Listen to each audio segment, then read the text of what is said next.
this morning, heard the sound of a nation warring going on. What's going on? I looked at the soldiers marching day and night, so the view was forming in their eyes, within their eyes. I looked at the comets planting instruments to all they're playing all along, just like songs. I'm watching the world go mad, still growing back. You lost this man like it don't belong, like it don't belong. But I know that we can do better. I believe that we can do better, 'cause I know that we can do better. But I know that we can do better. I believe that we can do better, 'cause I know that we can do better. Boom shakalaka, ladies and gentlemen, brothers and sisters around the world. It is yours truly, your chocolate Nubian soul brother, Credentialism, host of the Credentialism Journey podcast.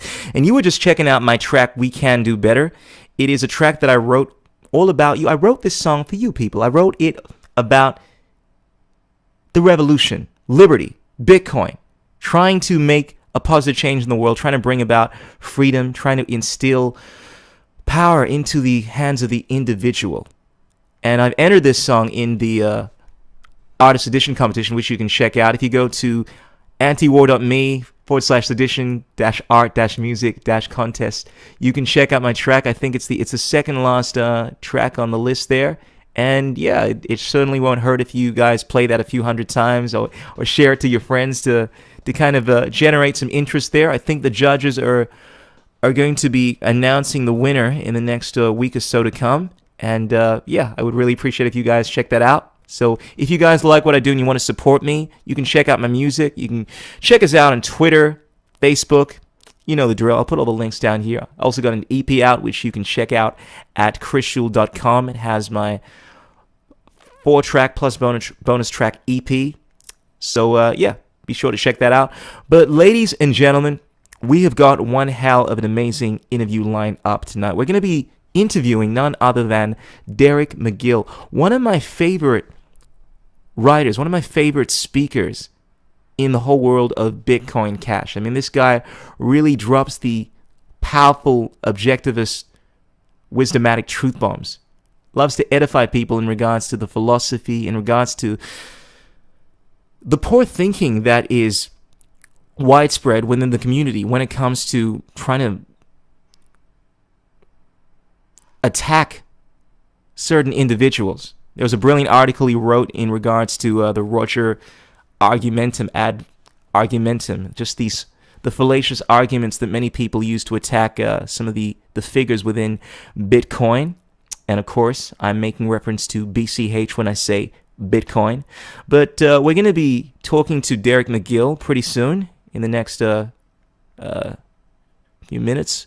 But before I do that, I want to get a few things out of the way. I want to talk about some of the things that we've been seeing in the Bitcoin Cash ecosystem. Some of the topics that I think have been spoken about, which are really important at the moment. Now, first and foremost, at the top of the list. Now, I have been recently following this feud that seems to be taking place between Craig Wright and Vin Armani. Now, I was fortunate enough to interview Vin Armani on my podcast a few months back.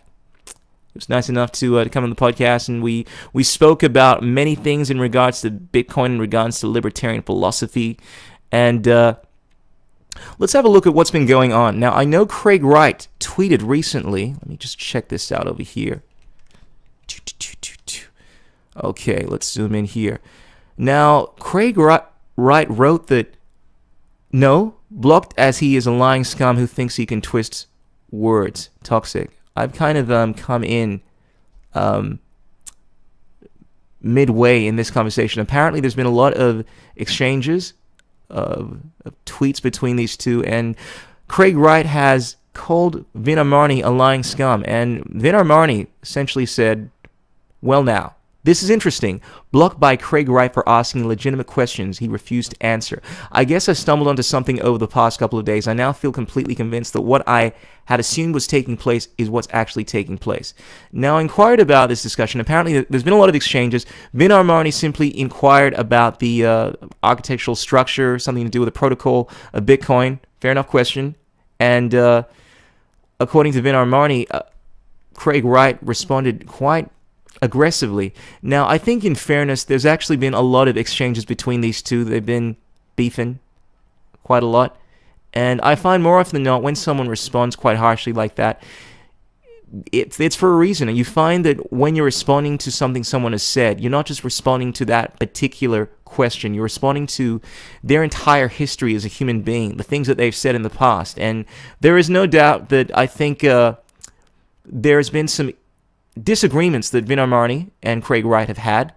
I listened to the Vin Armani podcast just the other week, and Vin Armani quite openly expressed that he doesn't believe that Craig Wright is who he had originally claimed to be, at least, and gave his game theoretical speculative answer in regards to why he doesn't believe so.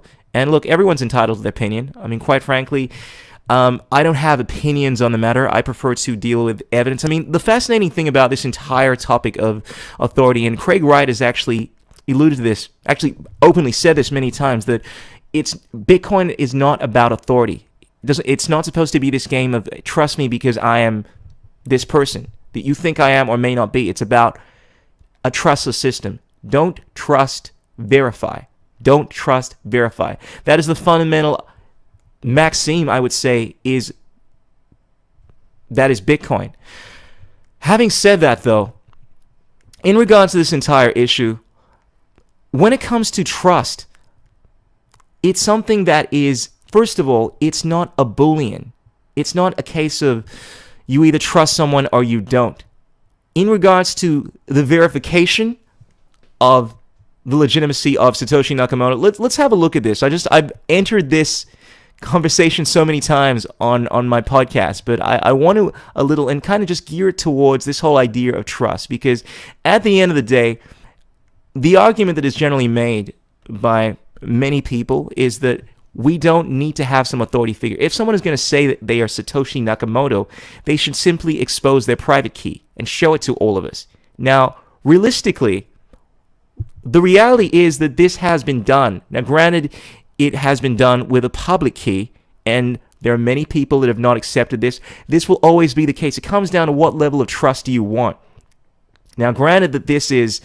Now, in my opinion, this is a very high level of evidence. Now, people make the argument, well, he could have shown the private key. Now, granted, he has done this to Gavin Andresen.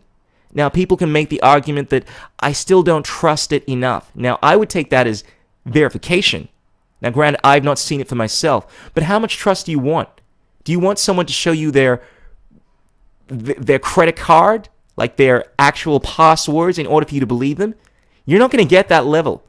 Now, it's not as simple as trusting someone completely or not completely. I mean, it comes down to levels over here. I think the level of trust that I have has been created because the level of verification that has been shown is sufficient enough. And what I'm trying to say is, I think where is this whole idea of, look, don't trust, verify is valid. But at the end of the day, what level of verification do you want? Because, quite frankly, this thing has been verified. It has not been verified to the extent that is acceptable to many people within the community because they haven't seen it within their own eyes. And people will always make arguments and speculate. That's just the nature of this entire industry. That'll always happen. As I keep saying, you will never have an issue that is so definitive that people will be convinced. There is nothing that anyone can do to prove anything definitively to anyone because people will only believe what they want to believe. And I find it also very fascinating. I know this is a little tangential, but back to this whole Vin Armani thing. Now, in the recent podcast that Vin Armani did, he spoke about why he doesn't believe that Craig Wright is who he claimed to be, and he used this altercation that took place between Craig Wright and the creator of Bitcoin Gold, where the creator called out Craig Wright, asking him why doesn't he verify this? That he basically made the argument, this guy, that, Bitcoin is obviously not about authority, and if you're going to say something like that, we need evidence, etc. And Craig Wright fundamentally responded saying that, look, this thing is not about, I shouldn't have to prove anything to you. If you guys, some people are going to believe this, some people won't. But the bottom line is, we tried this whole, fine, I will verify it to some extent. But because certain people don't want to accept that, there really isn't much you can do. And quite frankly, I found the analysis that Vin Armani gave. Now, look, this is a very touchy topic because, granted, everyone is entitled to their opinion. My personal perspective on this is, look, I don't have an opinion on the matter. I think the evidence speaks for itself. The way in which I look at evidence, I realized, is very different to how a lot of people look at evidence. I find a lot of people want to speculate using game theory in regards to how someone is going to behave. Now, I'm all in line with using techniques like that. Game theory, analysis, cold reading, psychoanalysis to try to figure out how people should behave, whether they're lying. And this is the approach that a lot of people like Vitalik Buterin have used in regards to their rationale for why they don't believe Craig Wright is who he claimed to be. I know Vitalik Buterin made the argument, this classic video where he's with Gavin Andresen, and Gavin Andresen expresses, bearing in mind Gavin Andresen is the first person to actually work on Bitcoin and has had more communication with Satoshi Nakamoto than anyone else, has obviously had a message signed with the private keys belonging to Satoshi Nakamoto by you-know-who. And Vitalik Buterin was expressing why I didn't believe that this was legit, using signal theory. Now, granted, I understand a lot of people have respect for theories like this, but this is speculation. It's not evidence. I find it fascinating that people would rather go on speculation, on theoretical approaches to how people should behave, than actual evidence. Like the word, like to me, granted, you can always say that the evidence in regards to someone showing their private key, signing the message with a private key, that's not definitive, because the person, like Gavin Andresen, could be lying, etc. But I look at that as a much more solid form of evidence. Granted, you can say that that's not definitive. At what point are you going to say something is definitive? I mean, you can call anything not definitive if you want to use that kind of basis. I mean, if 100 people were able to verify Satoshi Nakamoto, and you didn't want to believe it, you could simply say that, well, I don't trust them. I need to see it for myself. Anyway, back to this whole idea in regards to signaling theory.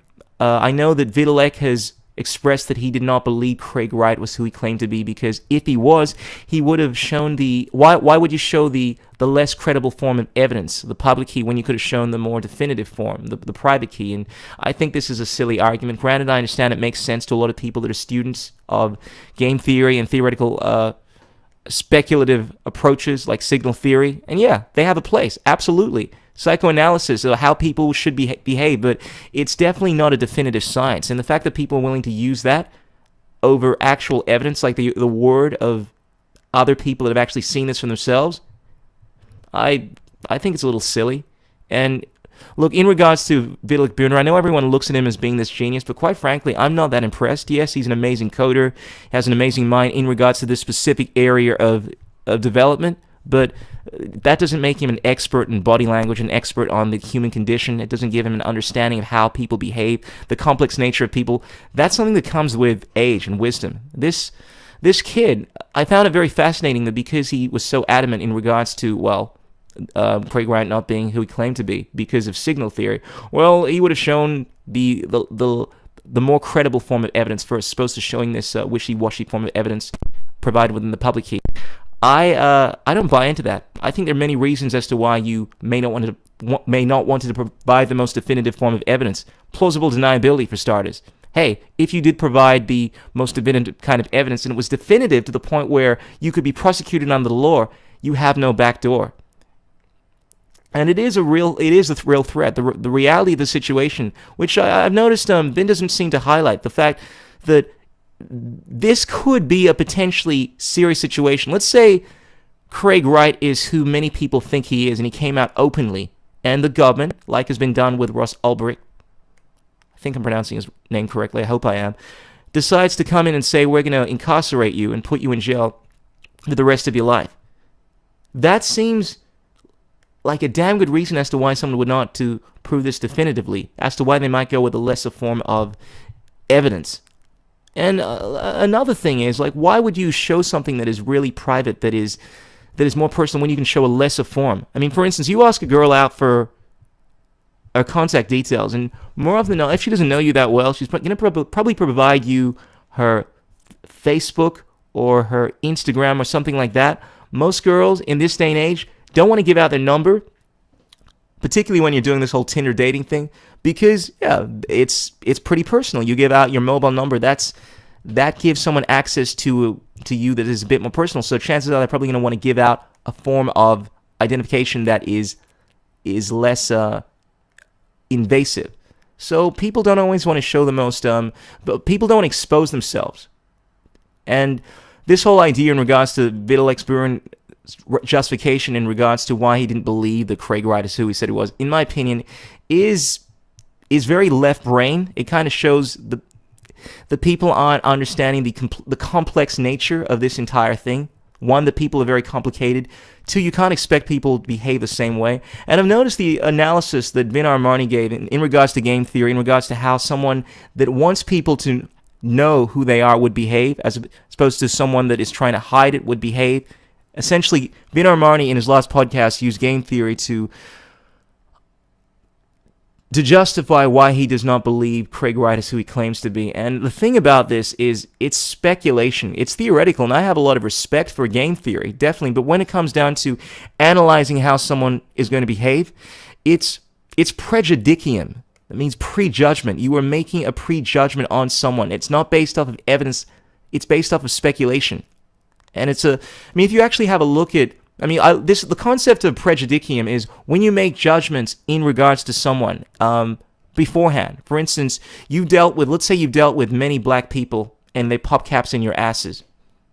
So you assume that most black people behave a certain way. And I know a lot of people, you're probably rolling your eyes, here he is going with a race card. And I only picked this because, this explains the whole concept that you are essentially assuming that people are going to behave the same way because you've had because in regards to using game theory, in regards to expecting that people are going to behave a particular way because this is how generally most people behave, you're assuming that all individuals behave the same way. Not everyone behaves the same way.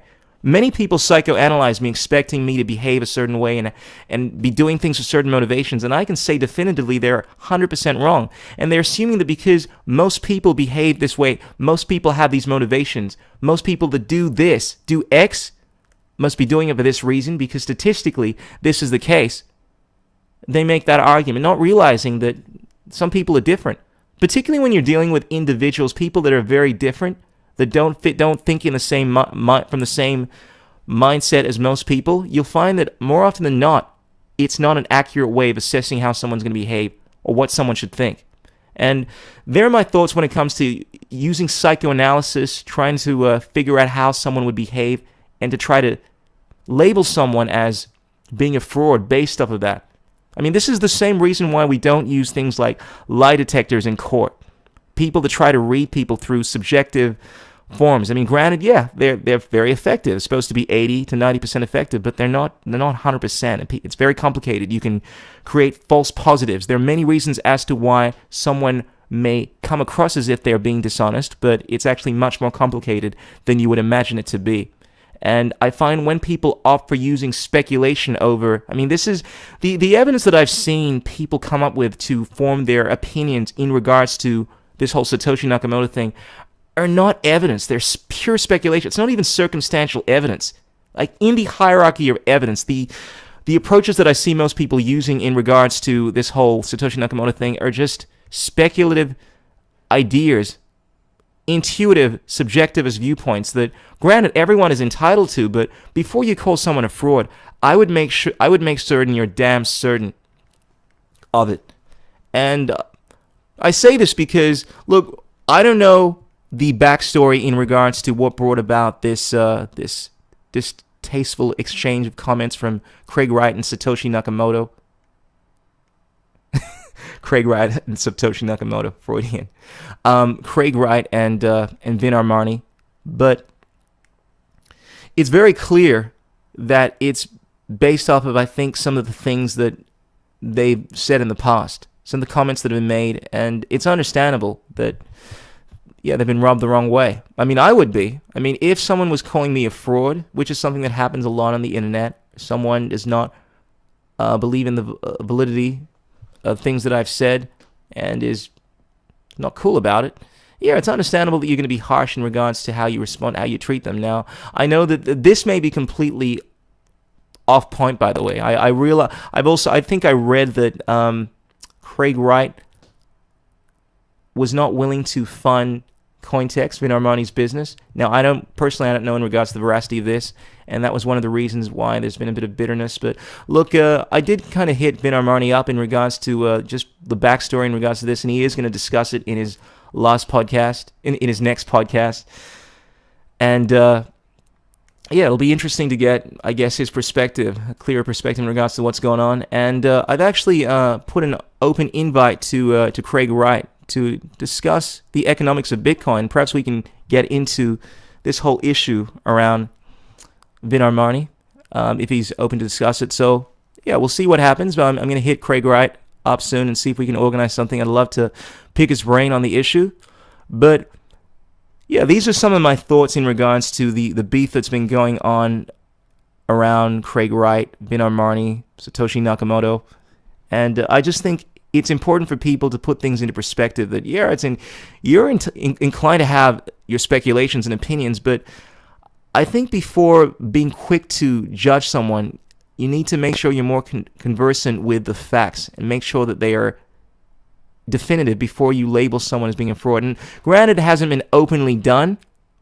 I can understand it rubbing someone the wrong way, and I'm assuming that this is something that perhaps has come to the knowledge of Craig Wright, and he may not be cool with, because this is something that obviously many people are saying, and I don't think it's legitimate to be so quick to judge someone. And it's definitely it's something that you'd have to deal with as someone that doesn't want to disclose information about yourself. People make judgments on why you're not doing that. Anyway, ladies and gentlemen, I want to just move to a couple more topics before I wind this thing and get into the interview with Derek Magill. Now, one of the other things I wanted to bring up was Eat BCH. Now, I interviewed Jose a couple of months ago, and Jose has set up this amazing charity in Venezuela where he's feeding many of the starving people in Venezuela through BCH donations.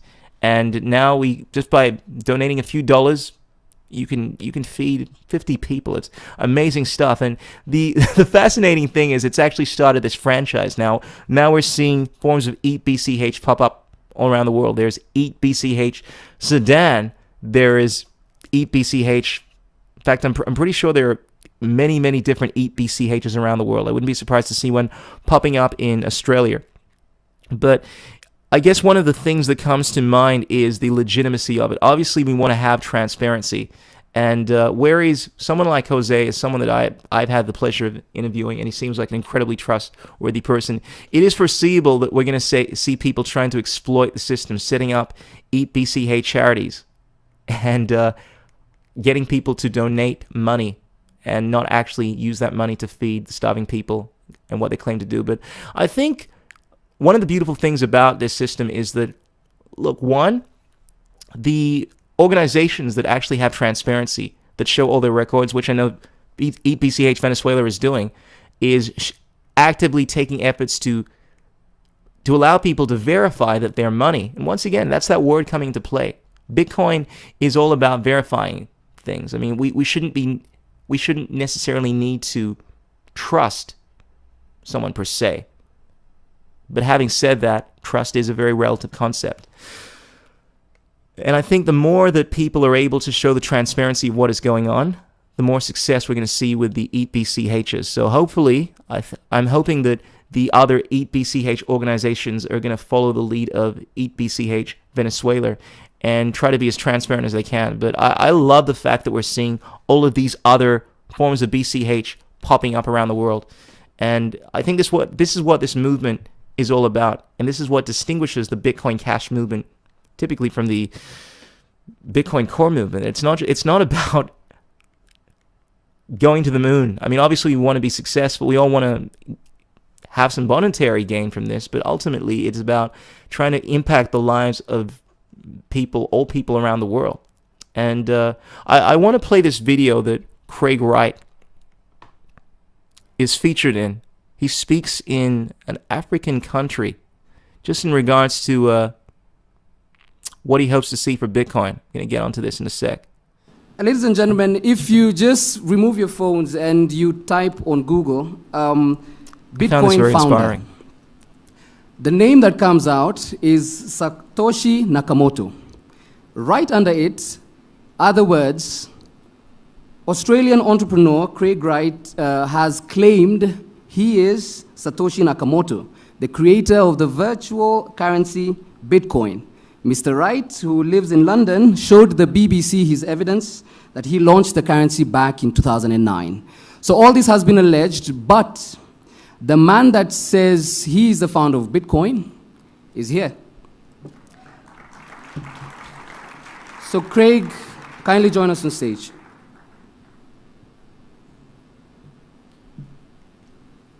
So, no thanks for that, but anyway, I'm going to do the bit no one likes. I don't like really caring whether you like me.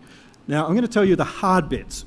Now, in 2009, the GDP of this country was 5.4 billion US dollars. Now it's 8.4 billion US dollars. That's less than doubling in 10 years. That's bad. Now, I don't care whether you say that's good or whatever else. If you want to go into all this other BS, I'm not going to be like everyone over there who wants to sell you a solution. I don't really care because I'm here for the long term. I'm going to be here in 20, 30 years, and eventually I don't really care what you say. I'm going to be having the solutions you're using. Now, the fact of the matter on this is you can open up and allow free trade, you can open up and allow your country to be more, or you can wait and hand money to a whole lot of people. And I'll say this quite frankly because I've got more money than your country. So I'm not going to ask for anything. I don't want your investment. I don't want, like Stella and everything else, to be handed money. I don't really care. I'm just going to develop solutions, and they're going to go out there and they're going to be created and they're going to be used because we can basically make them that way. Now, one thing that annoys me is how, oh, I've got to be happy and tell everyone what they want. No. This is the thing that I find so fascinating listening to Craig Wright speak. I mean, you can see, obviously, he is very emotionally charged in this delivery. And he's not... A lot of people expect Satoshi Nakamoto to behave in a particular way. And everyone has all these ideas in regards to how he's going to behave. And I think one of the issues that people have is they don't expect someone that behaves like Craig Wright to be the person that they envision in their mind, and more often than not. And look, I'm not saying Craig Wright is Satoshi Nakamoto, even though he is. But what I'm saying is that there is such a disconnect that people are trying to rationalize in their mind between who they expect, how they expect Satoshi to behave, and what they're seeing in this guy that doesn't seem to give a shit, is saying things as they are, that they're coming up with, in my opinion, justifications that rationalize it, the fact that it can't be. And I've heard people make comments that, oh, well, wait a sec, Craig Wright, clearly, Satoshi Nakamoto, I mean, as you can see from this thread over here that this thread over here in this email, he's clearly a very compassionate person. So someone that is compassionate would never behave this way. And I find whenever people make arguments like that, they fail to realize that you can't understand the character of someone by reading their writings. You don't even understand someone by spending spending weeks to know them. The idea that people think they would know exactly who Satoshi Nakamoto would be just based off of these writings, based off of whether they fit their ideas of how he would behave, is somewhat unwise, in my opinion. I remember interviewing Vin Armani, and one of the points he made was that, from his experience, anyone that has dealt with the government and has gone through some kind of auditing and has had to experience the frustration of having the government insert itself into your life, they tend to develop a very bitter attitude, or an attitude where they don't want to have any involvement in government, particularly libertarian-minded people.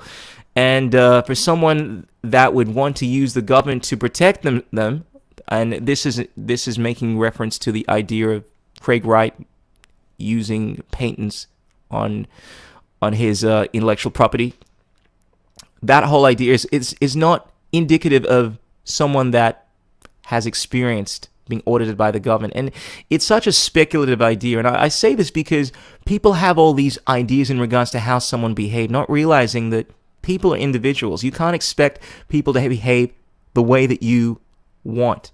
And I think it's somewhat arrogant, in my opinion, to think that you know how someone would behave just based off of the writings that you've seen in an email. I don't think you can ever fully understand how someone would behave or who they are based off of writings. It's hard to really get to know someone because people, first of all, are constantly changing.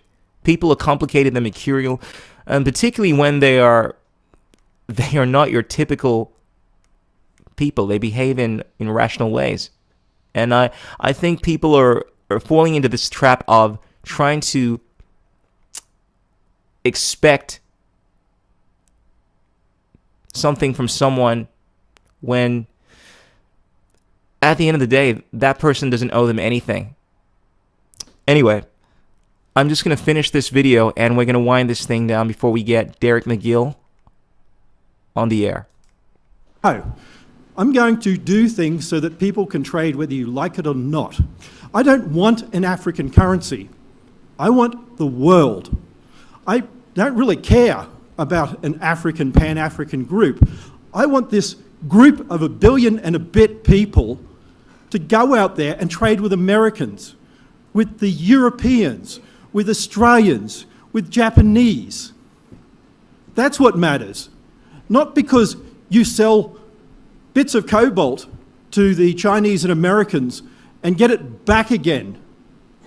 Not because you don't manufacture here. Not because people like Tesla tell you you shouldn't invest in coal power plants because, well, that would enable you to actually smelt your own steel, smelt your own aluminium, smelt your own cobalt and sell it at higher rates, basically capturing profit that no one wants. I'm going to do it because you can actually capture things here. When your own markets enable global commerce, when your people can sell anywhere, and there are about 12 million people here.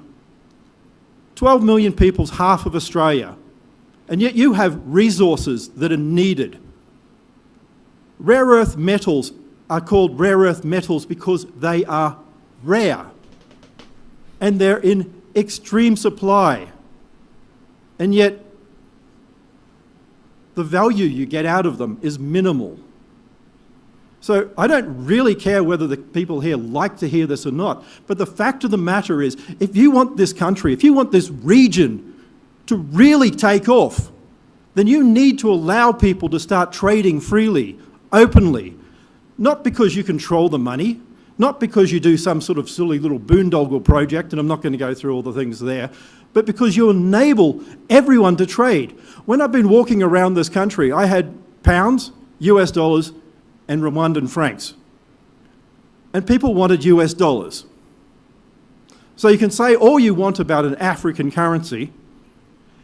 If people in markets and other places want to take US dollars, they will.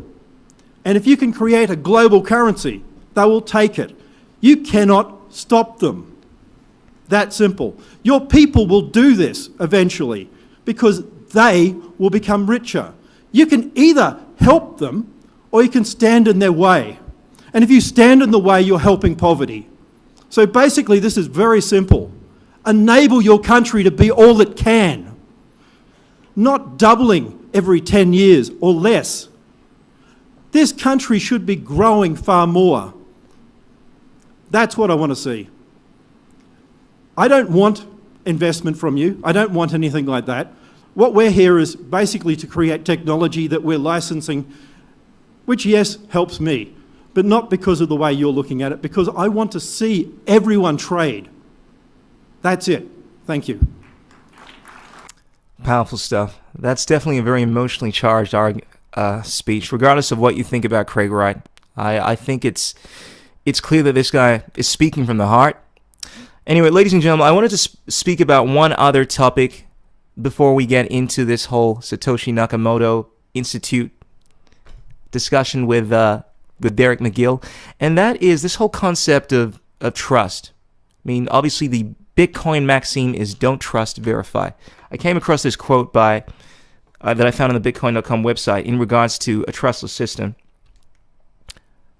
And I'm going to read this out for you. A trustless system is one that does not depend upon the intentions of its participants, who may be honorable or malicious. The system functions in the same manner regardless of intentions. The blockchain, with a peer-to-peer protocol that is also transparent and immutable, is trustless. Intentions become important only when there is an intermediary who must be trusted. The third party's good or bad motives become a determining aspect of the transaction and place the other parties at the mercy of his honesty. This is the trusted third party problem. Essentially, this is saying that Bitcoin does not require you to trust any third parties. It is a protocol that is trustless. Having said that, though, when it comes to this whole concept of trust, I think this is important because human beings, whereas we understand that the Bitcoin protocol doesn't require us to trust people, human beings are emotional. And in order for, I think, people to adopt Bitcoin, they want to trust people. It doesn't necessarily make any sense, but this is how human beings are. And when it comes to trust, I've always found this a somewhat weird concept in the way in which most people use the concept of trust. One, I don't believe that you can truly trust anyone completely. But having said that, I trust. I trust in different levels. Trust is not a Boolean. It's not a case of either trusting someone or not trusting someone. I mean, the way that I understand Bitcoin is that it works on this competitive level. You expect people to work in their self-interest. This is why Bitcoin works. It's based off of this economical incentive structure where people are going to do everything they can to mine the blocks as fast as they can. When it comes to applying trust, there are levels in which you trust people. But you trust people because, for instance, if I'm driving on the road, I trust people not to run into me on purpose. Not because I trust them per se, but because I trust that if they were to run into me, they have to deal with problems. It's not in their self-interest to do so. However, when it comes to other issues like, am I going to trust someone with $1 million that I've never met before? Obviously, no. It comes down to different levels of trust. It doesn't mean that I don't trust them in other areas, but the whole concept of trust is a very relative thing. I think the idea of trusting anyone completely and utterly is not a really wise thing in this particular world. Not because you don't trust them in a general concept. Not in that you don't trust them as a person, but you understand that human beings are human beings. They're flawed. I mean, if you push someone to the limit, you put a gun to their head, you use coercion, you tell them that you're going to kill them or you're going to kill their friends, their family, or you torture them, pretty much everyone on some level, at some point, will break. It's almost involuntary. At some point, people can't deal with the level of stress and pressure that you put them under. Does that mean that they're not worthy of your trust? No. I don't believe so. I think it comes down to the level of trust that you want to have towards someone. When it comes to, and I come back to this entire thing around Satoshi Nakamoto, on some level, I think you need to have some level of trust. When it comes to trusting the verification process, I mean, let's have a look at this whole thing in regards to Gavin Andresen having seen the private key of Craig Wright. And I keep on coming back to this topic, but I think it's important because it is in the minds of so many people. And whereas I know it's a topic that out of respect a lot of people don't want to talk about, let's address it. I mean, at the end of the day, you could say that, yeah, Craig Wright essentially has verified who he originally claimed to be, who many of us believe he is. Having said that, that is because we trust the word of Gavin Andresen. Now, a lot of people make the argument that, look, yeah, fair enough, he may have done this in the presence of Gavin Andresen, but I haven't seen it for myself. Now, it comes down to the level of trust. Now, if you want to trust someone completely, I don't know if you can trust someone like Gavin Andresen completely, but I definitely trust him enough that he is definitely not lying in regards to this issue. So what I'm saying is, on some level, I think we all need to have some level of trust, but it comes down to the level that we're talking about here. And I think in regards to this entire issue around Satoshi Nakamoto, the level of trust that I have is adequate, that I have no problem accepting what I think is unassailably, unequivocally the case in regards to who Satoshi Nakamoto is. Now, having said that, I realize people have different ways of arriving at what is actually good evidence. A lot of people prefer to rely on game theory, on body language, as opposed to evidence, circumstantial evidence, the word of certain people. And that's one of the issues. I mean, people will always have different criteria for them to verify someone being legitimate. People have higher thresholds of trust. So it's just something that I wanted to talk about. I think it's a very complicated thing. It comes down to levels of trust to me. It's neither I trust you or I don't trust you. It's a case of, yeah, I trust you enough. It makes no sense it makes no sense to me from a rational standpoint in regards to why I wouldn't trust someone. Occam's razor, the simplest explanation is usually the right one. It makes a lot more sense that certain individuals are actually telling the truth than it does to come up with all these conspiracy theories in regards to who so-and-so says he is. So look, ladies and gentlemen, I want to leave it there. I know this has been a very long rant, a very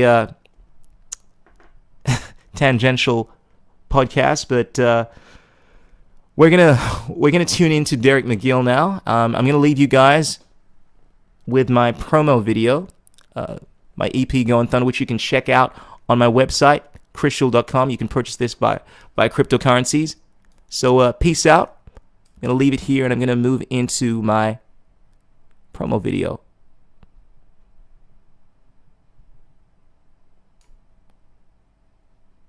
All right. You know, people in this life, they'll always tell you what you can and what you cannot do. You can't let nobody put limitations on yourself. You gotta know that deep down inside, you got the will, you got the power, you got the fire. So if you wanna go, you gotta go like thunder. We've had to feed you on emotion. Bring home the rain, need no introduction. Have a moment, ponder on our weakness. Rise above it, keep working on that game, son. I'm about to school you and I thunder. I'm my ring, I groove, you know I got some.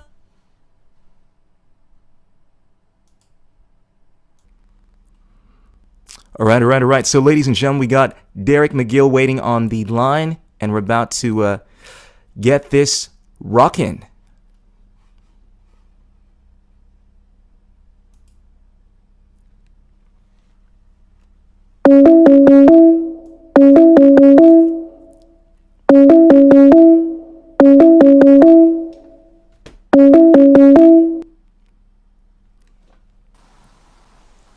How's it going? I'm doing well, my brother. Looks like you got yourself a nice background over there. Yeah, hopefully, can you hear me all right? Absolutely, coming in loud and clear. Bro, thank you so much for pulling this thing back a little. I had some technical problems. I feel like it's a case of Murphy's Law, man. You know, I spent a good deal of time getting everything set up last night, and then just as I'm about to get everything rocking, Windows stuff's up, but... You know, it's all good. It's good to have you here. How you doing, brother? It always happens with this video stuff, so I totally understand. Absolutely. But look, you're coming in loud and clear. The video is good. The sound is good. So let's get into this. Derek Magill, the director of marketing at Praxis, the founder of the Nakamoto Studies Institute, author of Create Your Career, the disseminator of objectivist libertarian truth bombs, the intellectual soul, brother. Brother, I find that you were, I would say you're one of the key influences in the world of Bitcoin. I feel as if you have a really sound understanding of the philosophy that's going on, the economics, and I really want to get into... I checked out your interview with Vin Armani, and you went into the stuff in regards to the Nakamoto Institute, but I wanted to learn a bit about you, where your ideas come from in regards to your attitude towards philosophy, because I noticed that there's a very individualistic message within your articles, and I checked out your article in regards to Ayn Rand. No doubt you have been influenced by our work. So let's start off with Derek Magill, who you are, where you come from, how you kind of got into the whole Bitcoin Cash train, and what inspired you towards moving towards a individualist mindset, if that makes sense. Yeah. And thanks for having me on. I'm really excited. I love your show. Thanks, brother. And excited excited to be here. So, I would say I've always been, an individualist. From a very early age, and I think, my interest in like hard money, for example, goes back a long time. I mean, really, and I don't exaggerate here. I would say when I was 8 or 9 years old, I kind of started getting interested in gold for a number of reasons. So I had read a fictional book called Jason's Gold. It was kind of a young adult's book, but it was about the Klondike Gold Rush in Alaska in the late 1890s. That got me really interested in gold and started kind of exploring it more. A family friend of mine actually showed me his safe, and he had stacks and stacks and stacks of gold Cougarans. And I remember seeing that and thinking, wow, like this is awesome. And compared to like the paper money that I'd seen, I was like, one is really cool and one is not. It was, it seemed kind of intuitive to me from a pretty early age, I think, that gold was more valuable than paper money. And there wasn't much of a philosophical lens to it, but, I was the kid who, from then on out, would ask for, gold for my birthday. So gold flakes, small bits of gold from family members. We actually went to Alaska and did a gold panning thing. I remember getting my first ounce of gold when I was pretty young. And, when I would get allowance, for example, I would save it so I could put it into gold and then later on silver.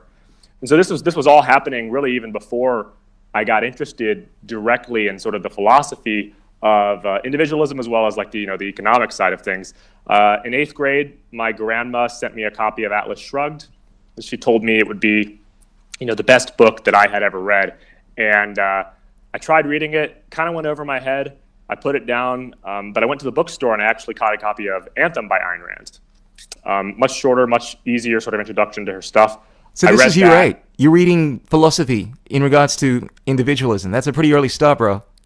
Yeah. I was fortunate that she sent me that book. So I read Anthem. It completely changed my life. I mean, it woke me up to the power of ideas, I would say, as well as sort of a heroic vision of the individual man against the collective.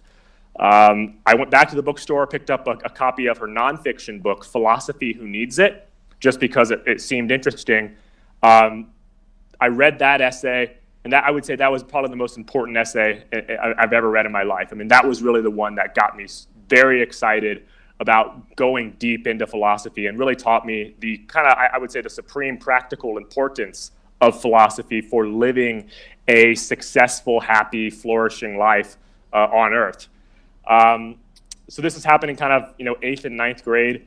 And just through that, I got interested more and more in the ideas. I discovered Ron Paul. I actually interned for his campaign. I found Henry Hazlitt, Economics in One Lesson. Started reading Frederick Bastiat. Started reading Murray Rothbard. And, basically, I would say my late middle school and high school years were just this really awesome time of intellectual growth. Read, fringe books like The Creature from Jekyll Island about, the Federal Reserve.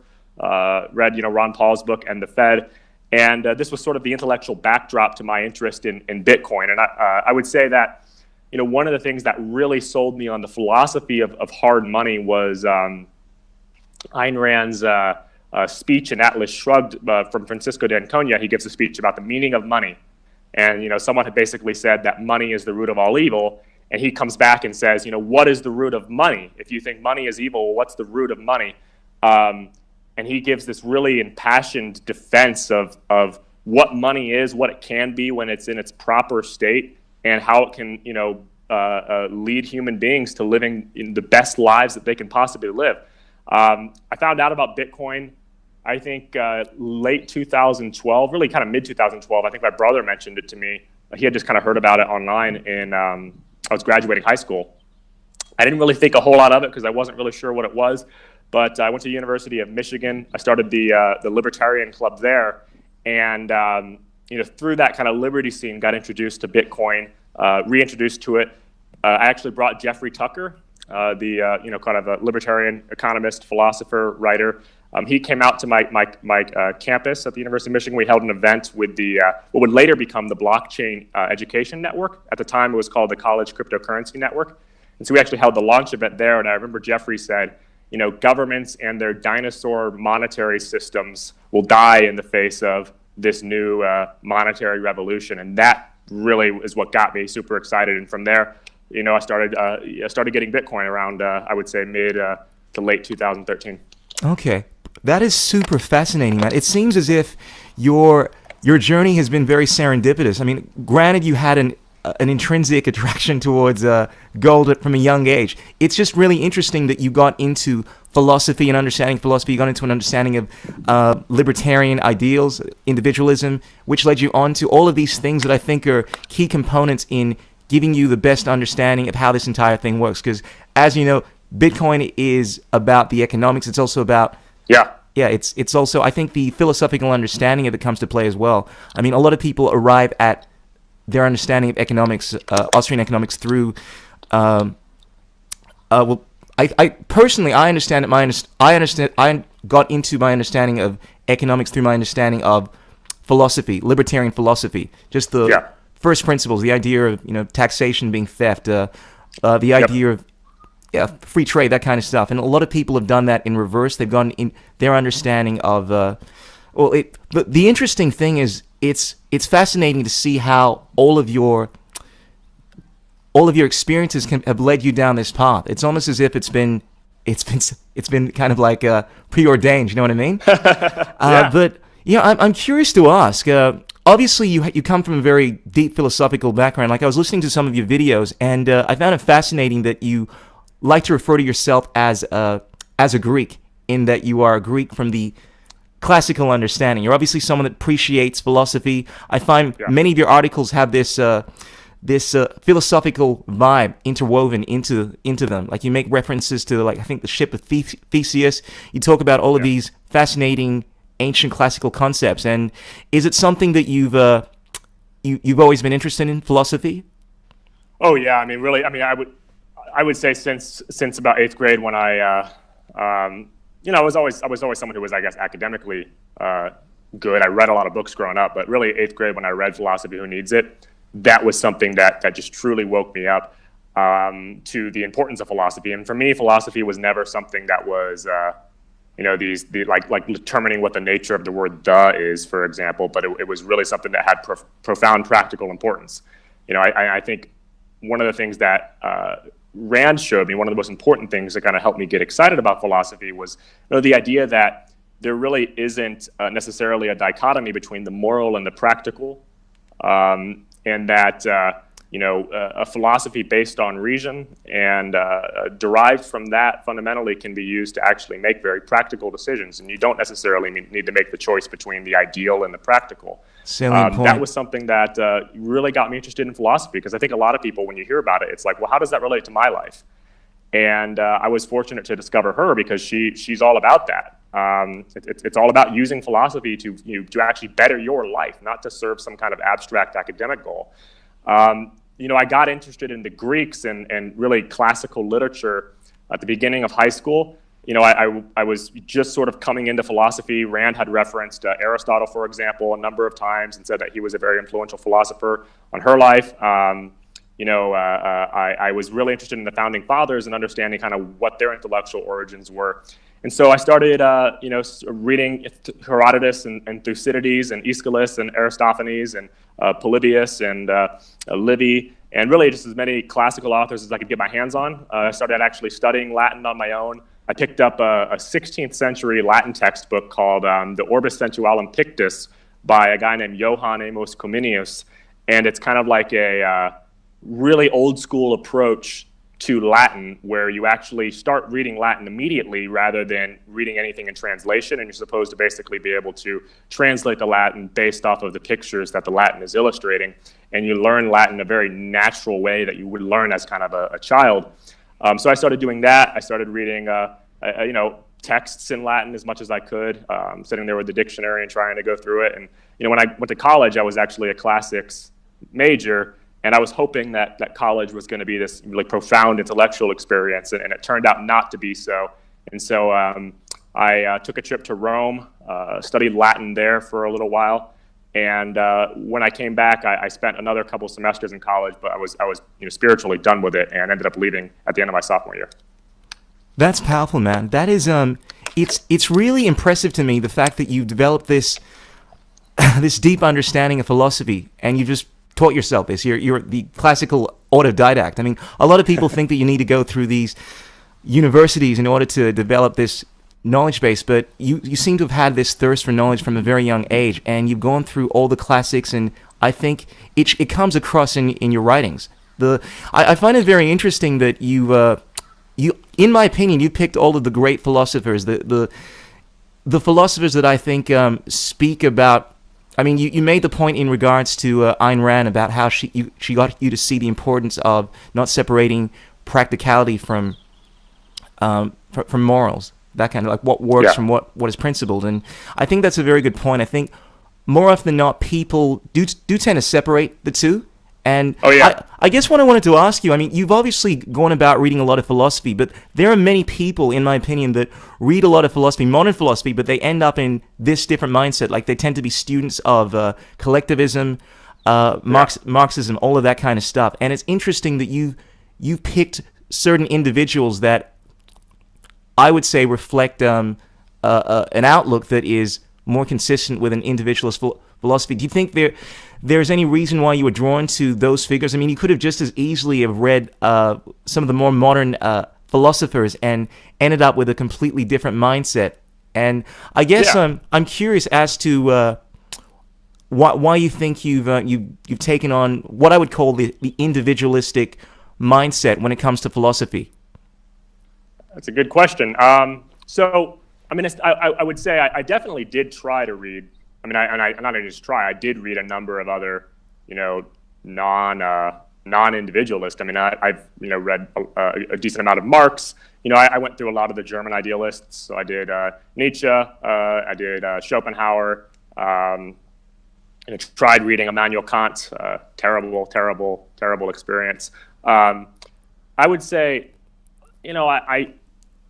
it's kind of like a sense of life thing or something, an aesthetic thing. Really, I was always attracted to, man at his highest potential.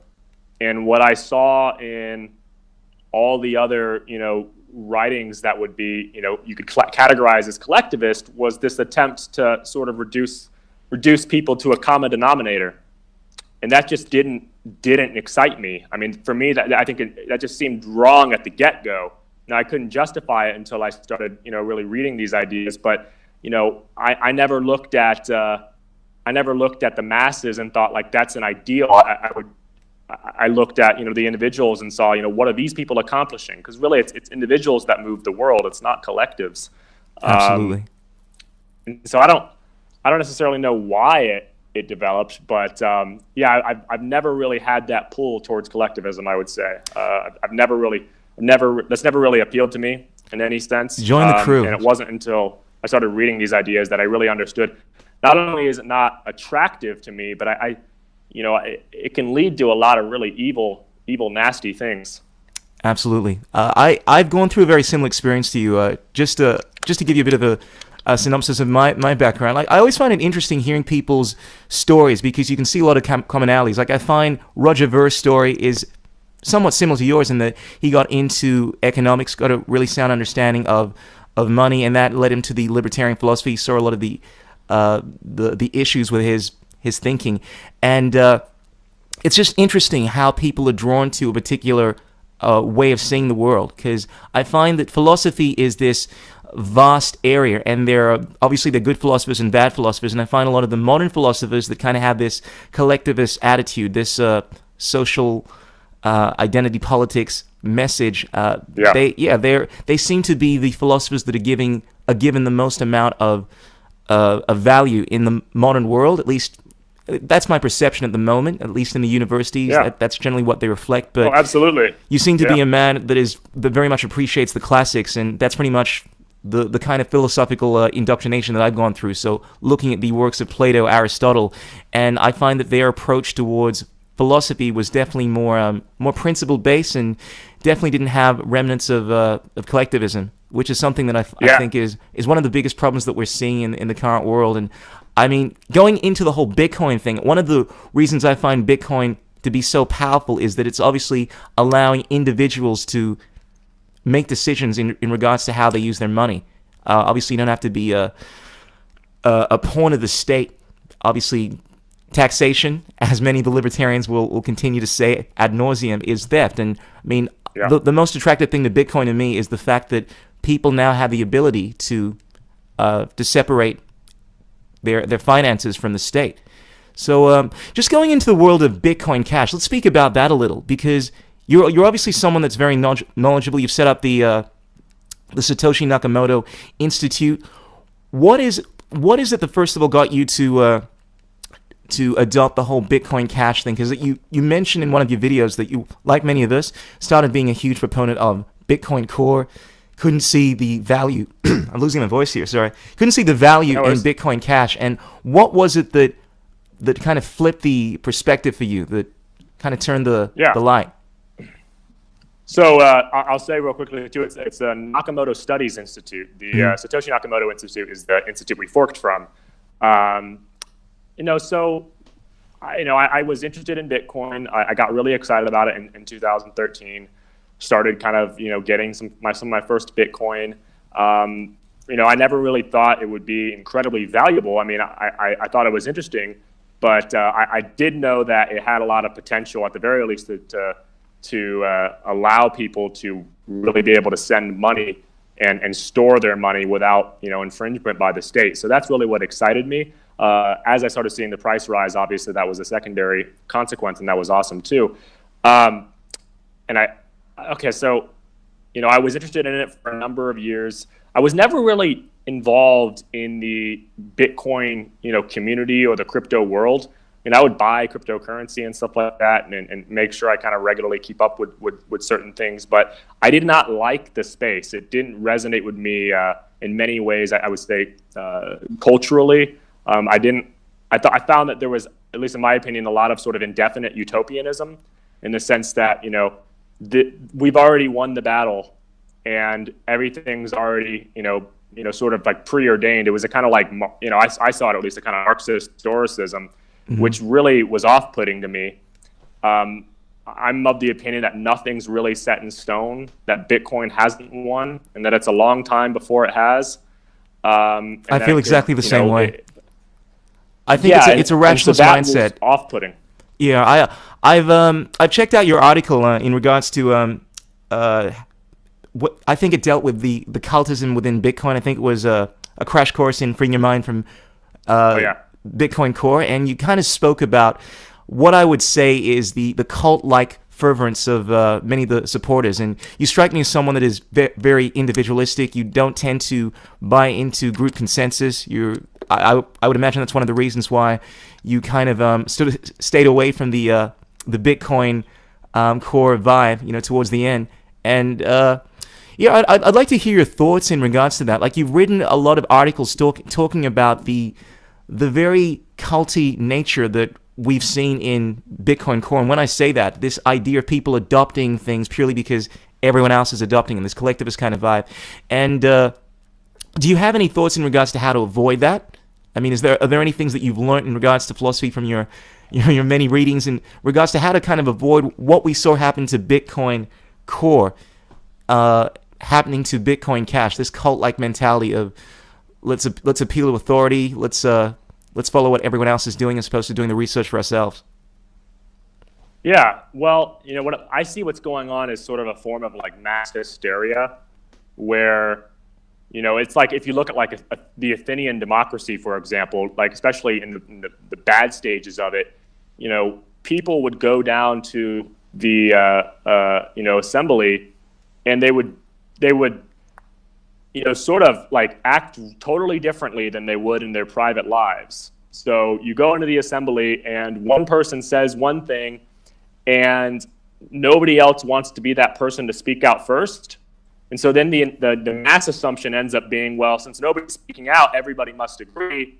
And so it creates this sort of feedback mechanism that grows and grows and grows, and suddenly an idea that seemed absurd is no longer deemed absurd because everybody feels like I must be crazy if I disagree with it because nobody else is actively disagreeing. Absolutely. Even though they're all thinking the same thing. And so that's what I think might have happened with this Bitcoin core. It's like, because if you look back over time, it wasn't like all of these ideas started at once. It's like they grew and grew and grew, and they've increasingly grown. I mean, even the last 6 months, you've seen them grow increasingly fanatical. And so I think, and these aren't, I mean, well, some of them, there's definitely a large crowd of useful idiots, but I don't think everybody's, these aren't just stupid people. These are smart people, but they have begun to believe their own propaganda, I think, because everybody was afraid of speaking out early on, and nobody wants to be that person to step out.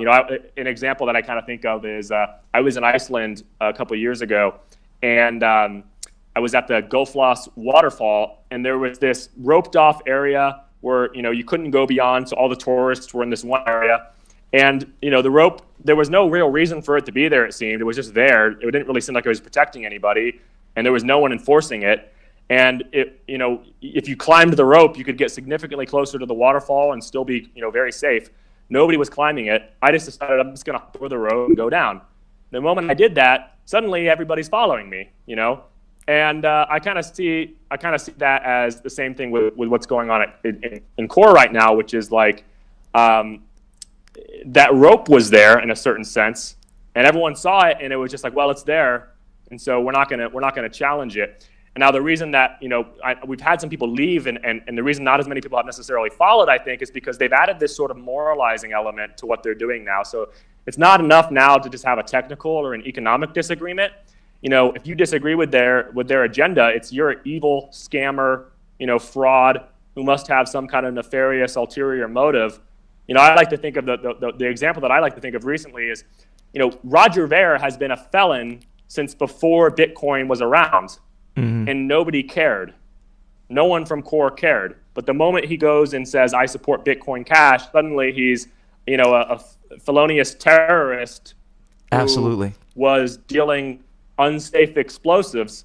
And like that's the thing. It's now there's this extra, not only is there an intellectual barrier where people don't want to be the first person to step out of that, but now there's a moralizing element too, enforcing that. So absolutely, not only are you how can you support a terrorist? If you disagree, you are a bad person, and I think that creates a system where nobody's going to really challenge it in a serious way. Absolutely, that was one of my favorite of your articles. The Roger, I think you labeled it the ad Rogerum or something like that, like the fallacy that many people argumentum ad Rogerum. Yeah, absolutely, that was a very beautiful poetic license there, and I think it really illustrates the flawed thinking of many of the many of the people within space peerage. That's one of the things that I like about your thinking. One of the things I've noticed within people that tend to read a lot of philosophy, that tend to be objectivist or think from an individualist mindset, is that there is a way of thinking in which they follow when it comes to arguing moral philosophy. They don't make what I would call utilitarian arguments like, oh, the fact that you are supporting someone like that means that you are guilty through association. They look at violence in a more kind of direct way. And some of the arguments that I found you laid out in that article just showed the irrational, way of thinking that many of the Bitcoin Core supporters had. I mean, as you mentioned, this whole idea of, oh, wait a sec, Roger Ver, because he sold explosives to someone, that somehow makes him someone that is trying to defraud everyone with Bitcoin Cash. Like these ridiculous arguments. And I find it really fascinating, like listening to your approach when it comes to making arguments. Like, would you attribute that to the figures that figures like Ayn Rand and the philosophy that you've read, like your style of thinking, your style of analysis, is that just through the many philosophical writings that you've come across or readings that you've come across? Yeah, I mean, I certainly think so. I mean, you learn a grammar and a way of thinking about things, kind of a methodology that the more you read and the more you actually try to put it into practice through writing, the better you get at it. I guess something that's very important to me always is philosophical consistency, sort of above all else. Absolutely. And so I try to be very careful about the way I phrase things so that I'm never contradicting myself. I've noticed this. Something that I've said in the past or a belief that I have, and I'm not following into, logical loops that people are missing. That's a very important thing, and that's something that I certainly learned from, someone like Rand. Absolutely. That's very much, I've noticed that very much within your writings. And the first thing that came across when I read your first article is, okay, this guy's clearly libertarian. He's a student of Ayn Rand. I've read a lot of Ayn Rand, and I find that when it comes to logical consistency, she is the most logically consistent. I have my own aesthetic differences in regards to just the value that I place on certain virtues and things like that, but I also look for logical consistency, and I found that's one of the many refreshing things that comes across in your writings. I want to talk about objectivism because I think I've heard you identify with that particular philosophy. And whereas when we talk about individualism, there are all these different labels that people kind of lump into individualism, like libertarianism, anarcho-capitalism, agorism. And I'm curious to hear from you, someone that, and correct me if I'm wrong, that I would say very much identifies with objectivism. What do you see as the distinctions between that particular philosophy and, let's say, something like libertarianism or any of the others? Like, are there any key areas that you would, or a way of thinking that you think typifies objectivism versus your typical individualist approach to ethics? Yeah. So I mean, I think like the objectivism versus libertarianism, there's a lot of overlap. I mean, particularly I think politically, there's a lot of overlap. But I never really seen libertarianism as an integrated philosophy. I see it more as a political philosophy that adds some elements of epistemology and ethics, for example, here and there. But at its core, it's a political philosophy that says anything peaceful. And I agree with that 100%. I am all about individuals being able to do whatever they want so long as they are not harming anybody, with no exception. I mean, I'm a complete radical capitalist.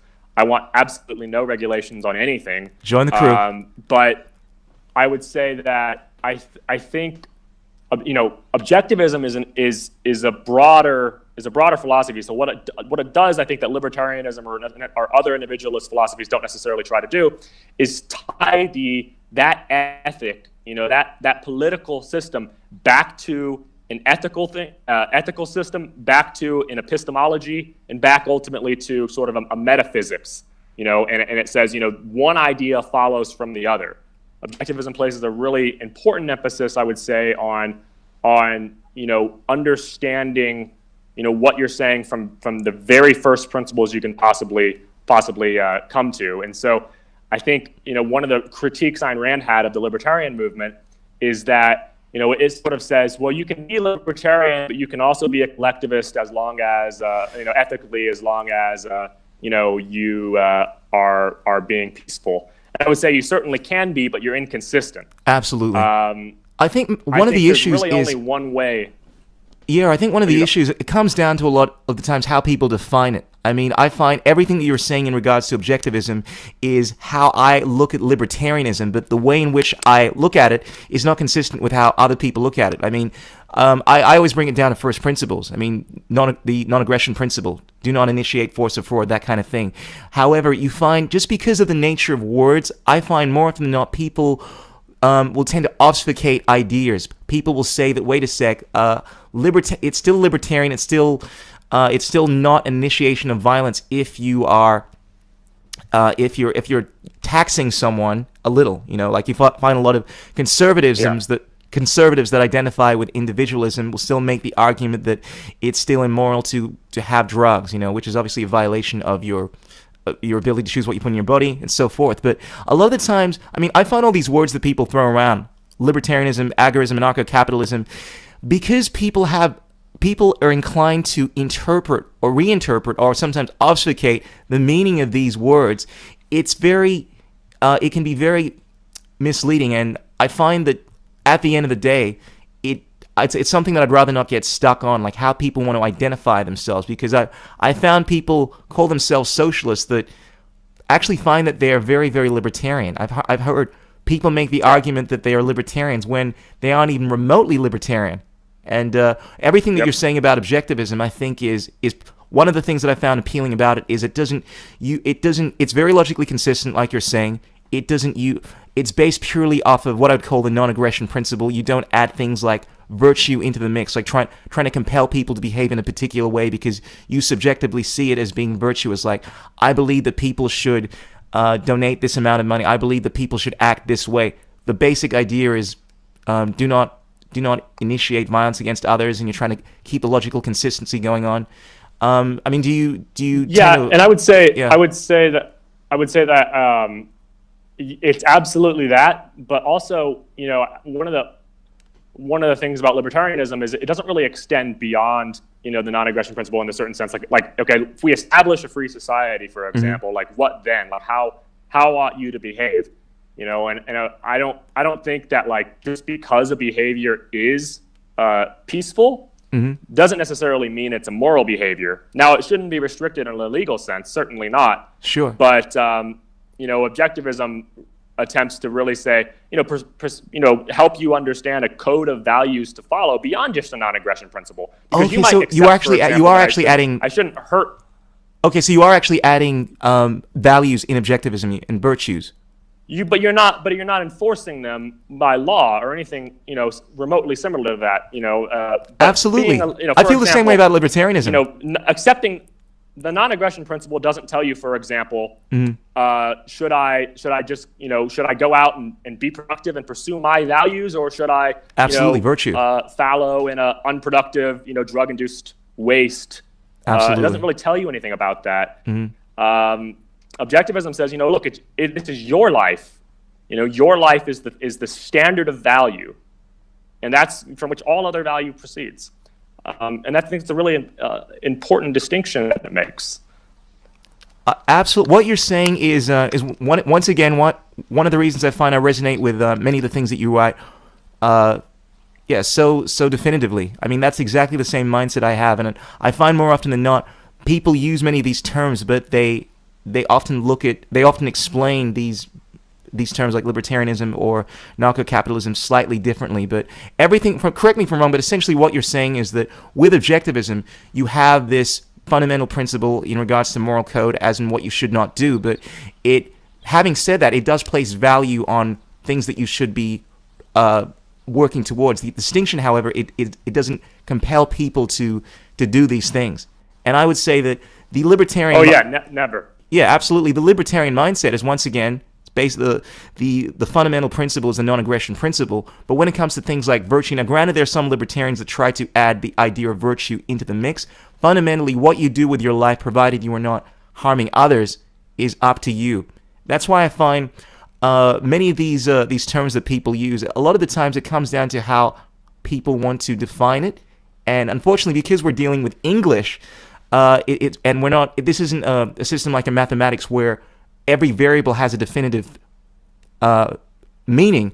When we're using words to define certain ideas, people tend to have more of a subjective way of looking at things, and then we get into all of these weird kind of non-consistent ideas that we see contradictions between libertarianism and so forth.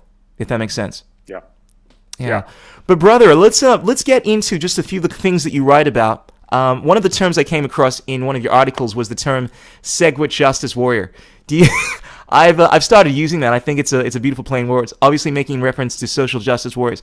How do you find that the Bitcoin? I think you were making reference to BTC supporters. I think was in reference to some of the things they were advocating for. I mean, in regards to the whole scaling debate in regards to big blocks versus small blocks, I find that, I mean, I have my own thoughts on that in regards to why the BTC supporters are being Segwit justice warriors, but I guess I'd like to ask you, in what ways do you find that many of the BTC supporters are having the social justice warrior or Segwit justice warrior mindset? Assuming that's what you meant by it. It was definitely a play on social justice warrior, and I think what you see in this sort of, social justice warriors politically is this obsession with, first off, this constant sense of victimization, like there are these bad people out to get them everywhere, and you see this in the constant boycotts of Coinbase and BitPay, and the feelings that like Roger Ver has all this, money that he's using to destroy them, and everybody's out to get them. I think that's part of it. also though just like obsession with like imaginary victims, this constant like feeling like I need to go out and protect these imaginary these victims because they can't do it for themselves, even though they can't really point to actual individuals who are suffering from this. So for example, the obsession with saying that people are losing money because they're confused about Bitcoin Cash. I mean, I've never been able to, I've never seen them been able to actually point to someone real, and yet that's a constant talking point. It's like they feel like they need to go out and actually, knight up for these imaginary victims and turn this into this huge thing that it's not, rather than just focusing on themselves and focusing on, how is this stuff affecting me? Well, it's not affecting me, and I can't see any real evidence for it affecting other people. So, maybe I don't need to dedicate this time to it. Maybe I need to focus on myself first. So that's one of the biggest parts of it, certainly. Absolutely. I've often found that many of the arguments BTC supporters tend to make, and those that are in the mindset of being Segwit justice warriors, it's always an element of trying to restrict people from doing certain things. Even on the code level, when it comes to restricting how people interact with Bitcoin in order to avert problems. And I think this is best illustrated in a conversation that Roger Ver had. This was at the Dash conference, not a conference, but this debate that was had with a supporter of BTC, where this guy made a statement that was so very telling of the different ideologies of the two. I think the guy made they were trying to make the comparison between drugs and big blocks, and one of the core supporters was making the argument that, well, look, if you allow for big blocks, it's going to lead to this centralization. This is the idea that miners are going to have to get more powerful computers, and it's going to make it easier for the government to come in and disband Bitcoin, all this kind of stuff. And he made the analogy that's saying, well, big blocks and small blocks, it's kind of like asking whether or not you want to have drugs, a society that has drugs or a society that doesn't. I mean, by having a society that has drugs, you're going to have many problems. And to me, it was so very telling, because there are a lot of people within the voluntarist community that are obviously in favor of Bitcoin, and because they don't really understand what's going on the technical side of things or the coding level. They bought into this idea that BTC is the voluntarist coin, and you find more often than not, from my experience, that most of the Bitcoin Cash supporters that are looking at this, they actually understand the technical side of this. They're the ones that they're the voluntarists, and you find questions like this, and this particular conversation that was had was very indicative of the mindset of, wait a sec, we can't allow people to do this. And you find more often than not, many of the arguments the BTC core supporters make it's from a game theoretical mindset, from this perspective that we're trying to achieve this particular goal, therefore we need to restrict certain freedoms, as opposed to this idea of principles or trust in the free market. Now, granted, we all want certain things, but let's do it without restricting the individuals. It's like, I look at it as utilitarianism versus principles, and it even plays out in the code when you try to restrict what certain people can do or force people to do certain things. Like one of the conversations we've been having a lot lately is governance models in regards to Dash, and I was speaking about this with the BCH boys, the Beach Boys, and they were talking about how if you create a system where people are being forced to deduct a certain amount of the transactions to go towards development and trying to promote the blockchain, so to speak, it, once again, granted, it's arguably voluntary in the fact that you don't have to use this particular blockchain. You're enforcing something in order to achieve a particular result, which is obviously restricting the rights of people in a sense. But you see that theme? It's a terrible idea. Yeah. I find it. So, this governance model idea is absolutely ridiculous, because what they're doing is they're centrally planning the percentage that should be contributed without reference to actual human behavior in the market. Setting it like that's not a very good way to do business, where it's like we're gonna set aside this amount irregardless of how much is being used or whether it's being used efficiently, because we've determined like this is like the best amount. Like a better way, if you were going to do it, would be some kind of dynamic amount that can change and grow. But really the best way, frankly, is to just let individuals spend their money as they want, because individuals know how to spend their money much better than any central planning group of developers.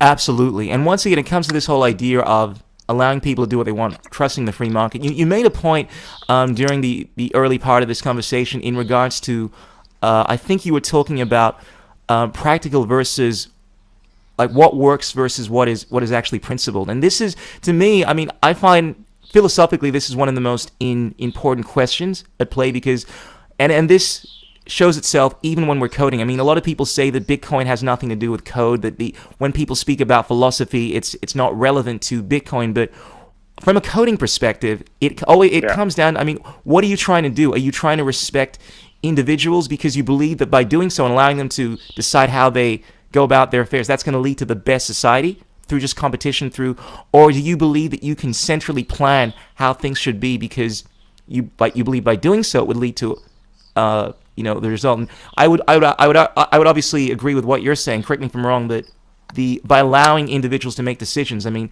that's going to lead to the best result. But do you find that is always the case? I mean, do you think there's certain situations where it is dangerous to leave the choices to individuals? I mean, often you find a lot of socialists make this argument that, well, look, yeah, you're going to have a lot of problems. What happens in a situation when we have massive monopolies? We have people that have billions of dollars worth of cryptocurrency, the first investors of Bitcoin, and the rest of the world doesn't have anything. I mean, do you really see it as being this world that you want to live in? Is it truly... oh, yeah. Yeah. Oh, yeah. That's the world I want to live in. That's Absolutely. the world. Explain to me why that is. One bit about...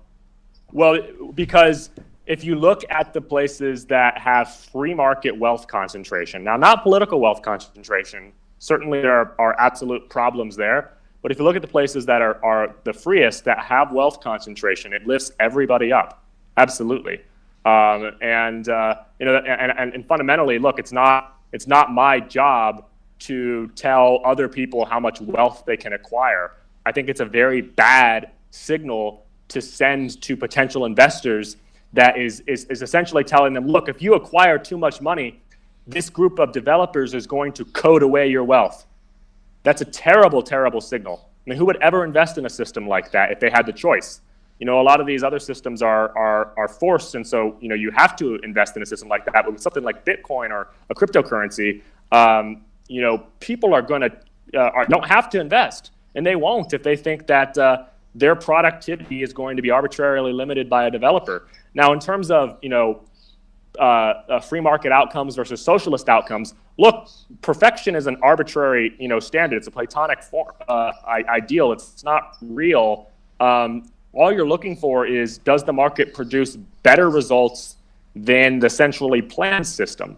So the market can have all sorts of terrible things that happen in the short term, and same with the socialist ones. But as long as the market outproduces it, then that's the standard of measurement. I think a lot of people, what they do is they look at the market and they see something that they don't like in it, and they see that as evidence that we need to get involved in some way, either at for example the code level or the development level, without referencing the fact that what are the unseen bad consequences that would have happened if we had gotten involved in the first place. There's a whole other side to it. They don't have the same standard that they apply to the market that they do to other centrally planned endeavors. Absolutely. And if you want to have a look at the current countries that obviously have a more a free economy, obviously we can see indications of more wealth, like Hong Kong. And now, of course, people always make reference to places like Somalia, saying that that's an indication of a libertarian society. But I completely agree with you. I just wanted to play devil's advocate here. But look, I wanted to talk about your new book, because you're involved in a lot of different things, and I think one of the things that you're very much involved in is education and trying to get people to create value, to show their value without having to go through university. And your recent book kind of covered that. Was that right? So talk about your new book a little. I'm curious to hear what some of the key ideas within that are in regards to how to make yourself more attractive to prospective employers. Yeah. So, I mean, it's the product of a number of years of writing. I mean, it's a combination of really essays from myself and other people who I have gotten value from in my own life. As someone who dropped out of college really over the last couple of years, trying to figure out how is it that you can succeed in the market without having some kind of official certification that signals that I'm somehow worthy of a job. And there's a lot of, sort of economic understandings built into the material, even if it's not specifically, spelled out as economics. So one example is the difference between expressed preferences and actual preferences, or expressed preferences and revealed preferences. So, when you look at the market and you look at employers and they put out a job offer, for example, and they say, we want someone with a college degree. I think it's the uneconomic way of thinking is to say, oh, well, they want someone with a college degree. They said they want someone with a college degree, so that's what they want. The economic way of thinking is, what's the underlying desire that they're trying to satisfy by listing that requirement? Because they don't really care about the degree just in and of itself. They're trying to satisfy some underlying desire, and that's with everything. Every action that someone takes, they're trying to satisfy something else inside of them. Like when you eat food, for example, the underlying desire is maybe hunger, or maybe it's just the desire because you're sad, or whatever it is, you're trying to satisfy something. You're not just eating food for the sake of eating food. There's something else underneath it, and it's the same with that degree. When an employer says we need a degree, what they really mean is, we want someone who can create more value than they take out in salary. I think that's fundamentally what they're looking for. And so once you understand that, the question becomes, how do I signal that to the market in a better way than the college degree can do? And, in the book, we break down a number of ways to do that, ranging from, setting up a personal blog and documenting your work there, to, creating a value proposition to where, instead of going to a company and applying with a resume, you go to the company and you say, here's my plan for what I'm going to do on the job for you. Here's how I'm going to create value and why your company is going to love it and why I'm going to be totally worth the pay. To something like free work, actually offering to give a company a free trial of you for a month and use that as a way to give them a really low risk testing ground of your competencies. And so I've done all the material myself, really. I mean, everything that's in the book has been stuff that I've experienced firsthand over the last 4 or 5 years, building a career without a degree.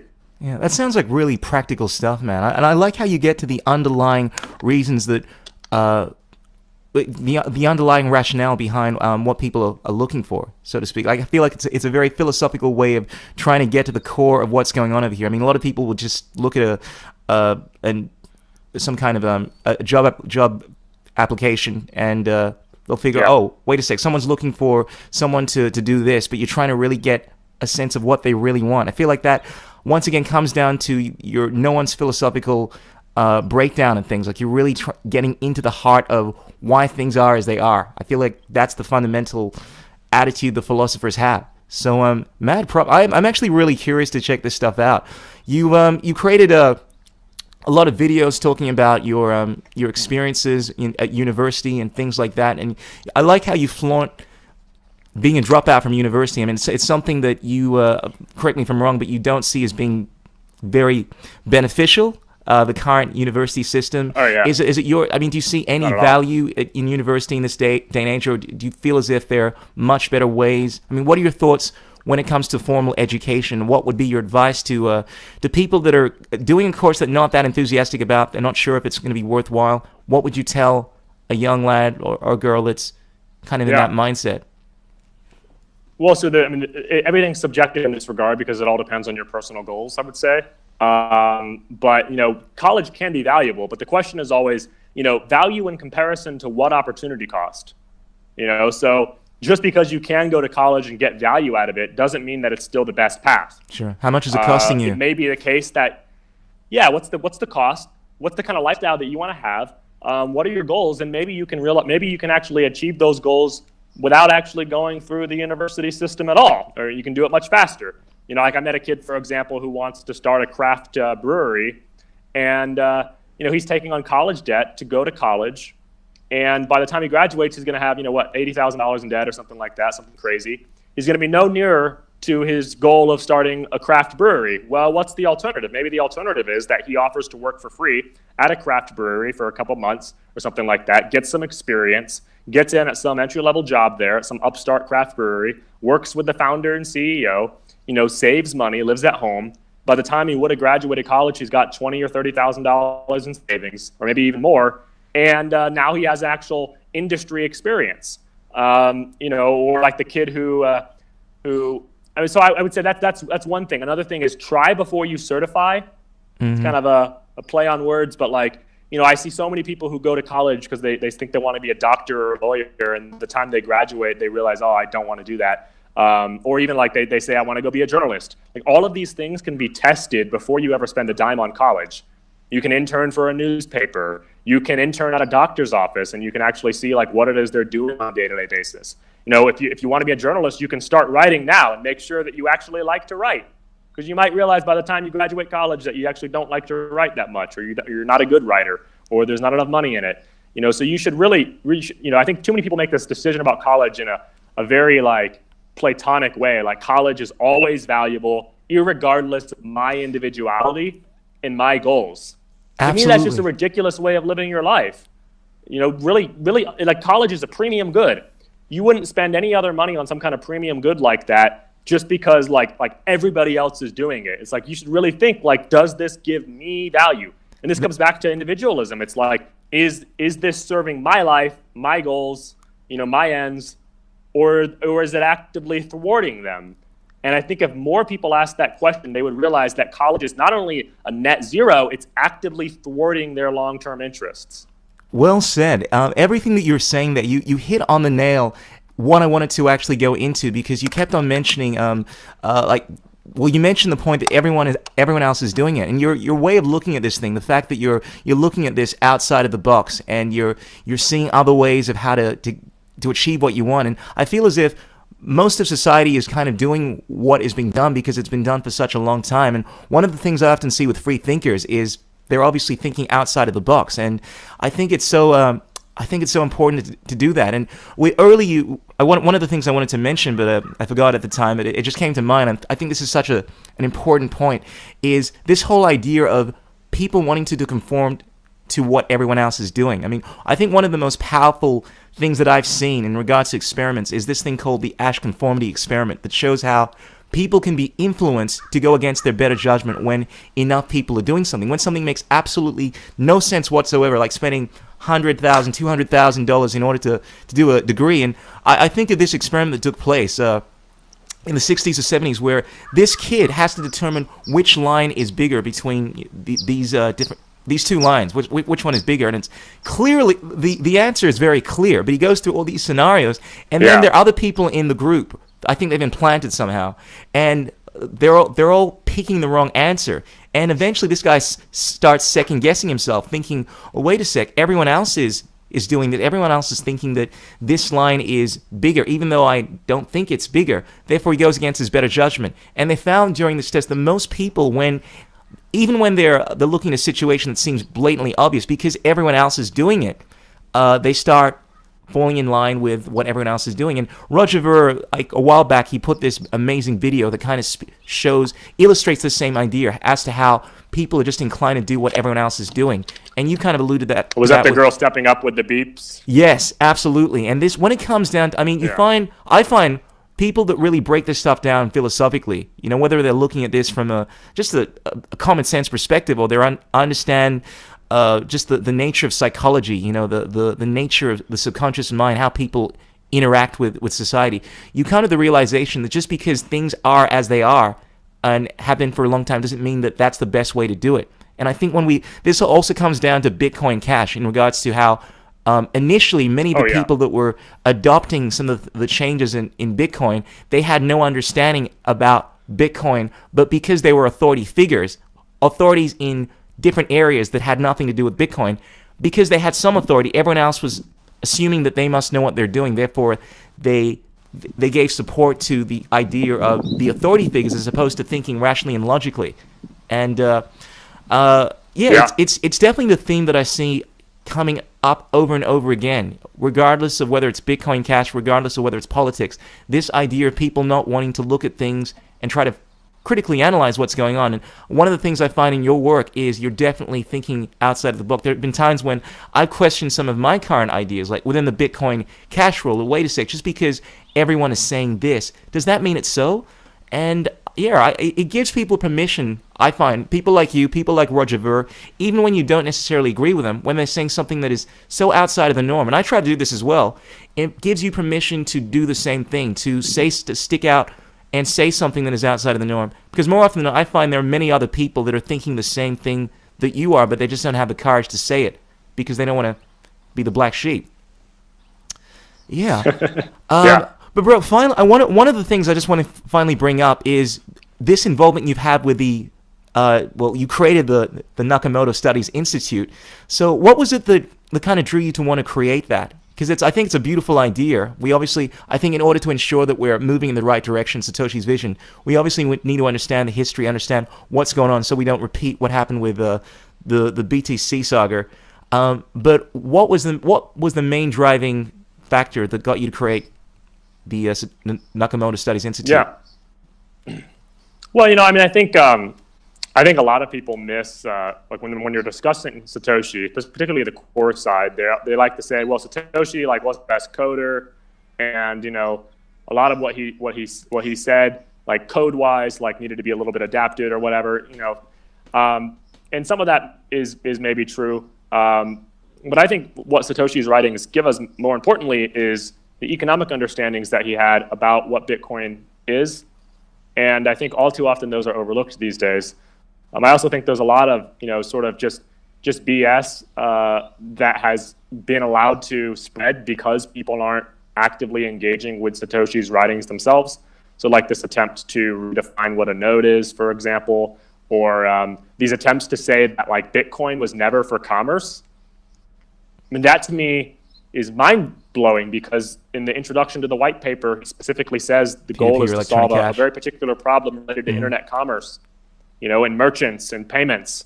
It wasn't to do anything else. And so I think actually having a spot to actually read these materials and also get commentary on them and be able to cross-reference them is very important for someone who really wants to understand what's going on. I mean, I certainly found it valuable. Now, currently, the places that host the other writings, they're not really partial to Bitcoin Cash. I would say they're actively hostile to it, as well as, they're not very user-friendly. Mm-hmm. So it's not very easy to find cross-reference material within the writings. And so what I'm working on is actually tagging the material so that, if I want to find out where did Satoshi use the word micropayments, I just go to the website, I look on the tags, I click micropayments, and I can see 2 or 3 spots that he referenced it over the years, which is very powerful. Or if I want to see, where did Satoshi discuss Moore's law, I can click that and I can go find that. I've realized over the last couple months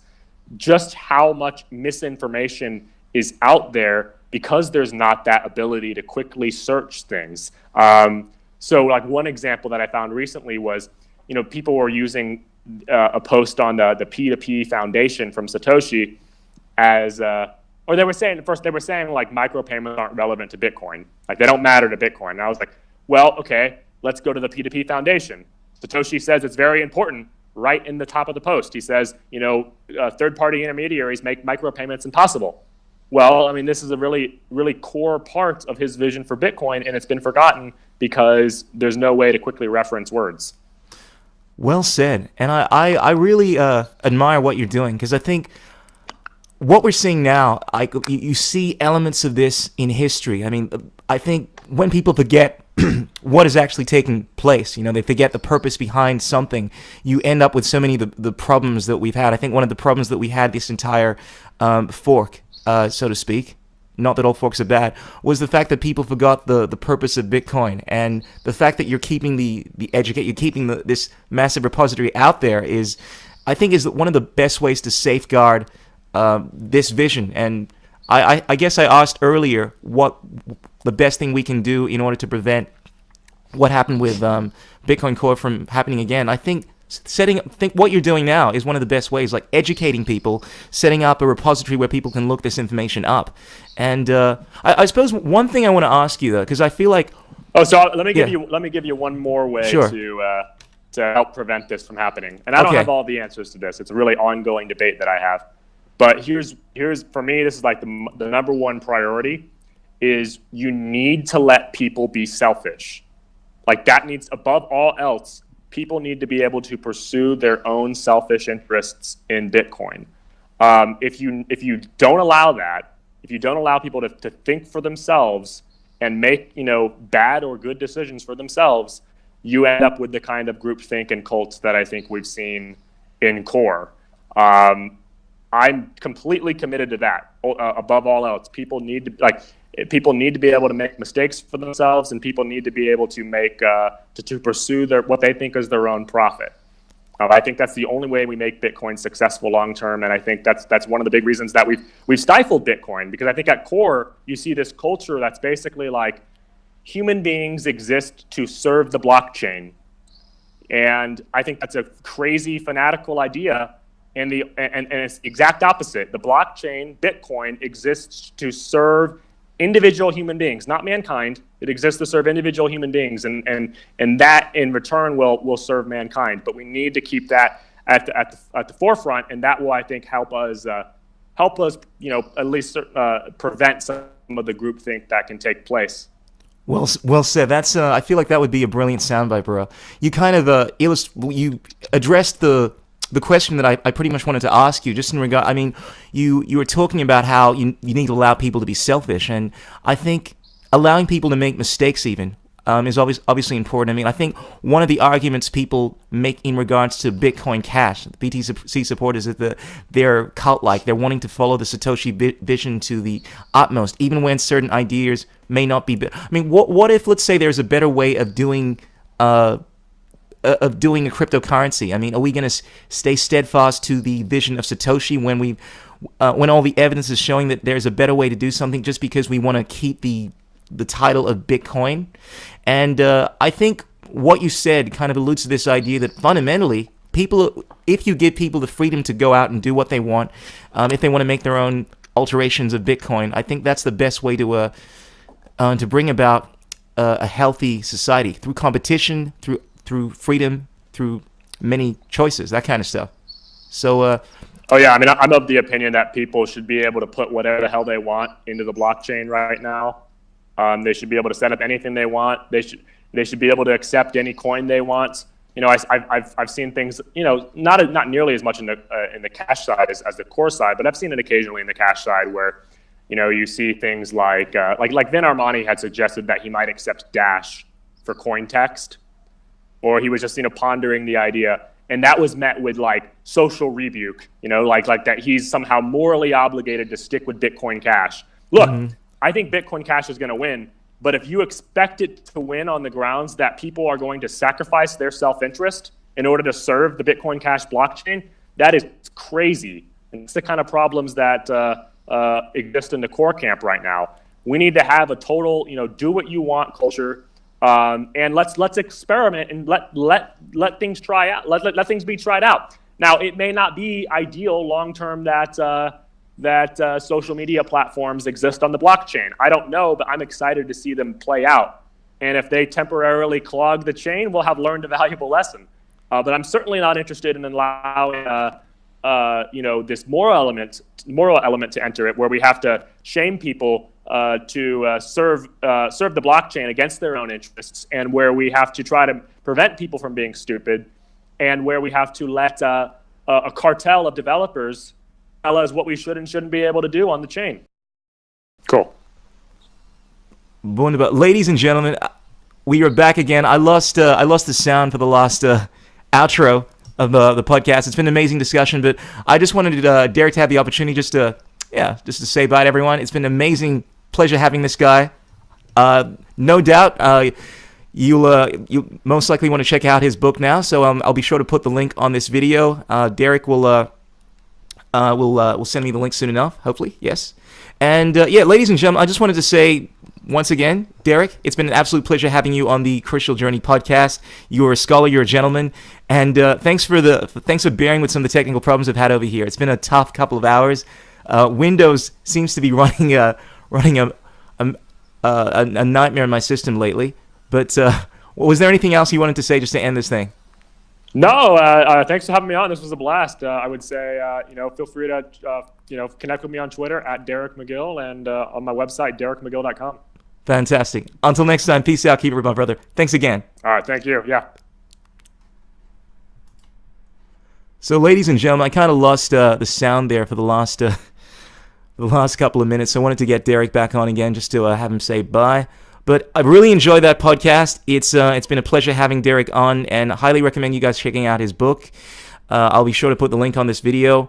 Until next time, peace out, keep it real. This is the Chris Schul Journey Podcast. Ow!